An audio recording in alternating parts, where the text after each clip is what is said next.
What's up guys, my name is Ace, and in today's video I'm going to share 12 little quick tips that will help your overall experience with Call of Duty Ghosts. And these are just little things that I found over the course of a week that have really helped me out. Some of it is gameplay related, and some of it is more to do with the menus and things like that. And these are just little things that aren't so obvious, they aren't very clearly stated, and they're just little things I found out that have really helped me play the game, or just helped my overall experience with the game. So first up, you can actually use the minimap to find out what height your enemy is at, if they're above you, if they're below you, or whatever it may be. So if you're in a multiple story building or area of the map and you see an enemy's dot on the minimap, but you're unsure which level he's actually on, there's going to be a little arrow that appears above the dot if he's above you, below the dot if he's below you, and if there isn't one, he's on the same level as you, so you better get ready. So for my second tip, you can actually mute players now individually while you're in the middle of a game. And this was just recently implemented. The PS3 and the PC got this a few days before Xbox, but Xbox has this now too. All you have to do is in the game, press start, go to muting options, and now you can go through and mute individual players. Before you could only mute all or mute all but friends, but now you can mute individual ones. For the next tip, there are actually more than 5 operations active at any given time, and I know most of you will probably know this by now, but it isn't very obvious, and I know a lot of people don't know it, and it is very important to know. When you go in the operations, the 5 that are displayed are just there to help you keep track of the challenges that you're working on.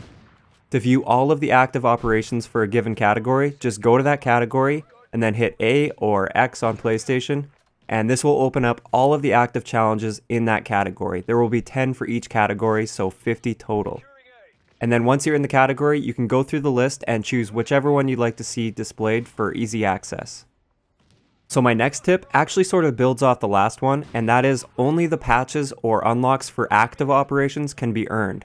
If the operation isn't in your active operations list, you will not earn the patch even if you do all the required challenges for it. So if there's a patch you want or a challenge you want to complete, make sure you check your active operations first. And if it's not in that active operations list, you can always try and get it by spending 1 squad point to get 50 new operations, and it may turn up in that new list. Moving on to number 5, listen to your team. And I'm not talking about the actual people behind the mics, I'm talking about the characters in game. When you hear a teammate's character yell a call out like enemy in the open or enemy second floor, these aren't just to make the game sound cool. These are actual callouts that are always accurate, so keep your ears open for this. So for number 6, to earn the field order, humiliate the next enemy you kill, you have to stand over his body and teabag him. So you have to crouch and then stand and then crouch and then stand, and then you will earn your care package. In domination, only the first person on the flag's capture area for the team will earn a point towards their point streak. Everyone else that helps capture will only earn the XP. Number 8, you can actually knife SATCOMs. So if you find an enemy SATCOM nearby, just crouch down and knife it, rather than wasting a bunch of ammo and time shooting at it. Similarly, for number 9, you can knife sentry guns again. Just keep in mind, it does take 3 swipes with a knife to take them down, so you aren't going to be able to just run up, quickly knife it, and then continue on. You are going to have to stand there for a little bit and actually knife it, but it's much better than wasting a bunch of ammo and possibly exposing yourself. So number 10, if you have 1 extra perk slot to fill while you're creating your class, and you don't see anything worth 1 point that's really beneficial to you and your class, then use Gambler. It often gives you a perk with a value of at least 2 and sometimes even more. Number 11, if you're using on the go, you will not be able to sprint cancel a reload.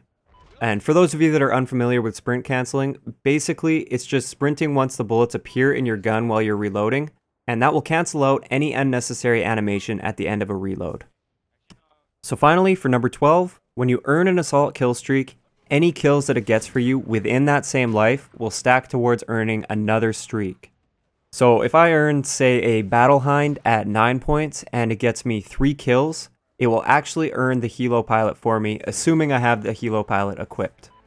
So that's all I have for this video. I hope you enjoyed, and I'll talk to you guys next time.